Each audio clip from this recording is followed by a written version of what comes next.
আসসালামু আলাইকুম ওরহমতুল্লাহ। সুপ্রিয় শিক্ষার্থীবৃন্দ, আশা করি তোমরা সবাই ভালো আছো। এই ভিডিওটা তৈরি করছি ষষ্ঠ থেকে নবম শ্রেণীর শিক্ষার্থীদের জন্য।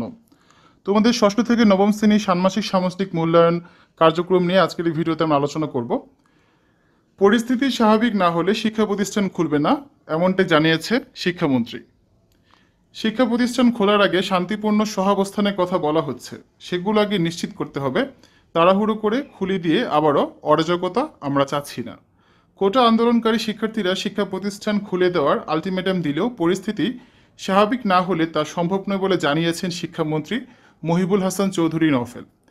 তোমরা খেয়াল করো, তোমরা ষষ্ঠ থেকে নবম শ্রেণীতে যারা পড়ছো, তোমাদের হচ্ছে যে ষান্মাসিক সামষ্টিক মূল্যায়ন কার্যক্রম ছিল, তার মধ্যে তোমরা 3 তারিখের পরীক্ষাটা দিয়েছো, 6 তারিখের পরীক্ষাটা দিয়েছো, 10 তারিখে পরীক্ষাটা দিয়েছো, 15 তারিখে পরীক্ষাটা দিয়েছো। 4টা পরীক্ষা তোমরা দিয়েছো। তোমাদের 13 তারিখের পরীক্ষাটা হওয়ার কথা ছিল 3 আগস্ট, ঠিক আছে?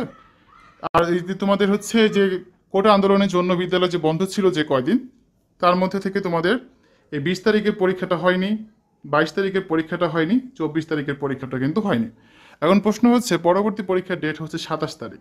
যেহেতু বিদ্যালয় এখনো বন্ধ, শিক্ষা প্রতিষ্ঠান এখনো খোলা হয়নি, যদিও শোনা যাচ্ছে শিক্ষা প্রতিষ্ঠান খোলা হতে পারে সীমিত আকারে, 4টা জেলা বাদে বাকি জেলাগুলোতে খোলা হতে পারে, তবে এখন পর্যন্ত এমন কোনো সিদ্ধান্ত চূড়ান্তভাবে নেওয়া হয়নি। তাই এখনই বলা যাচ্ছে না 27 তারিখ তোমাদের শিক্ষা প্রতিষ্ঠান খোলা হবে কিনা। ধরে নাও 27 তারিখে পরীক্ষাটাও হবে না, ঠিক আছে? তাহলে নতুন যদি রুটিন দেওয়া হয়, সেই রুটিন অনুযায়ী তোমাদের 30 তারিখে পরীক্ষাটা কিন্তু হচ্ছে, অর্থাৎ 30 তারিখ ষষ্ঠ শ্রেণী শিল্প ও সংস্কৃতি, সপ্তম শ্রেণী স্বাস্থ্য সুরক্ষা, অষ্টম শ্রেণী ডিজিটাল প্রযুক্তি আর নবম শ্রেণী বিজ্ঞান পরীক্ষা। এটাই রুটিন অনুযায়ী দেওয়া আছে।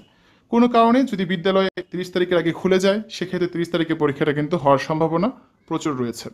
আর বিদ্যালয় যদি খুলে দেওয়া হয়, অবশ্যই কিন্তু তোমাদের ষান্মাসিক সামষ্টিক মূল্যায়ন কার্যক্রমের রুটিন পরিবর্তন করা হবে এবং সেই নিয়ে নোটিশ দেওয়া হবে। তো নোটিশ দেওয়া হলে তোমাদের সাথে সাথে সেটা অবশ্যই শেয়ার করে দিব। আপাতত ধরে রাখো 27 তারিখ পরীক্ষাটা হচ্ছে না, যেহেতু শিক্ষা প্রতিষ্ঠান খোলার কোনো ধরনের নোটিশ দেওয়া হয়নি।